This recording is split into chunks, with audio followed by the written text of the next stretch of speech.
So you picked your class, hold on to your ass, it's gonna get crass cause race, part of the role you can play. Some sentient clay, a he, she, or they, a beast who gets real snarly, a regular dude named Charlie. If homebrew is free, a big talking tree. Welcome to a crap guide to D&D.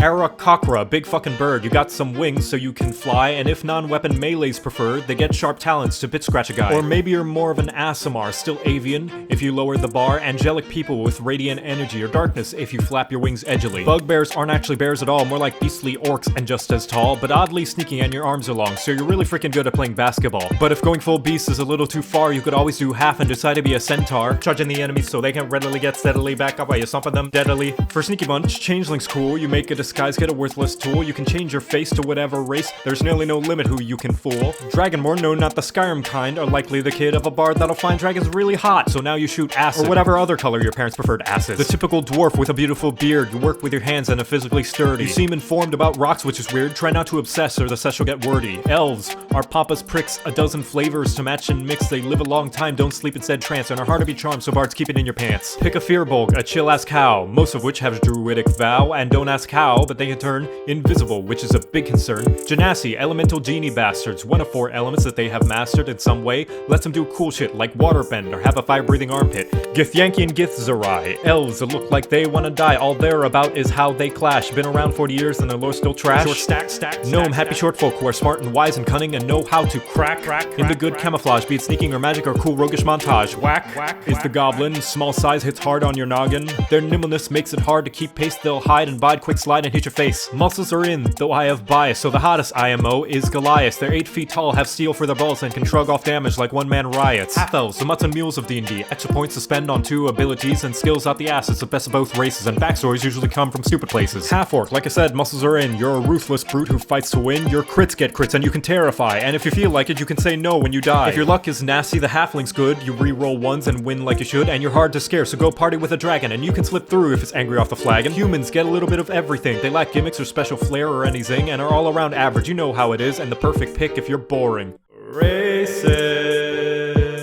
all the races.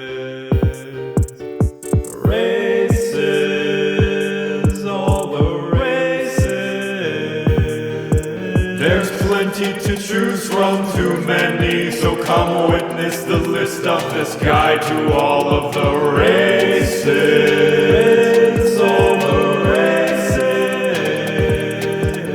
Hobgoblin. They trust in a code, be it god or communism or giant toad, they're a prideful chode, so whenever you fail, the more watch you retry means you go beast mode. If you're an edgy avian, Kenku sneaky, agile and crafty and can easily lie. They can mimic voices to be a bit cheeky, too bad they get bullied because they can't fly. The kobold is a mischievous one, they hate bright light and there's often more than one. They can trick dumb fools, then steal their jewels, but ganging up together can be pretty fun. Guess it's scaly hours, cause lizard folk have sticks up their ass and can't take a joke. They can bite and craft and stay a while underwater and have hard ass scales to block cannon fodder. Loxodon are straight up elephants, they're large size and thick hide make them dense. Got trunks to smell and are wise and mostly merry, but piss one off and you'll see they're damn scary. Wanna breathe underwater? Lokatha is a fish, a straight up fish, literally just a fish. Your armor starts high and get tons of resistance. Stay dry and you die, you're still just a fish. Big beastly bull is a minotaur, got horns to charge if you run pretty far, make them shit their pants while you're at it. Being big and scary is a habit. Speaking of, orcs, superstitious and strong, but also often wrong with a -2 to int. That's okay, so to say, you're aggressive and massive. Got angry parents means they're rarely passive. Cat girls rejoice, Tabaxi is here, obsessed with stuff and quite the sightseer. Fast like a cat, get claws and climb far. Tons of coats like leopard, tiger, and jaguar. Tiefling's a demon with a lot of looks. They're horny and hot and often a provoker in the lore anyway, a lot of hate. It's normal, I guess, when you're a panty soaker. If you want to be a big reptilian, who's strong and hardy, then Tortle has a shell that's AC's a million, so have fun being a hermit immortal. Triton is just an aquatic elf who evolved itself in the continental shelf, and you're basically Aquaman. Fish can understand you. No, they won't do your laundry just because you demand to. The Verdant, like a goblin, but pretentious. Mind powers that make mystics contentious. Bunch of passive shit. What is this, peace hour? Come back and talk to me when you learn real power. You want pureblood like humans but snaky. Never make a date with one, I hear they're flaky. Manipulative bunch with magic resistance. Don't take their oral offer, no matter the persistence. Fair human mix is the Kalishtar. Got a lot of mind shit that's really bizarre, like telepathy. Dream protectively, like angels if they couldn't be effectively. The Shifters, like a half lycanthrope with 4 different types with exclusive features. You can't transform, at least not fully, so you often look more like a freakish creature. Simic hybrids are a random fusion of aquatic things, like a squid or a crab. Gain bonuses, depending which one, so have some big pincers for new ways to stab. Warforged, robots forged for war, don't have to eat eat or sleep or breathe, and what's more is you're tanky as well, being hard to steal. The only downside is you'll never truly feel. Vidalkin tells us nobody's perfect. Look like Navi people without the long neck, they get lots of bonuses, so smart's not shocking. Good luck ever getting one to stop talking. And that's the lot, and always remember class race importance is pretty seldom. Use whatever you fancy, make a chubby fighter dancing. Now you know how to pick your race. You're welcome. Races,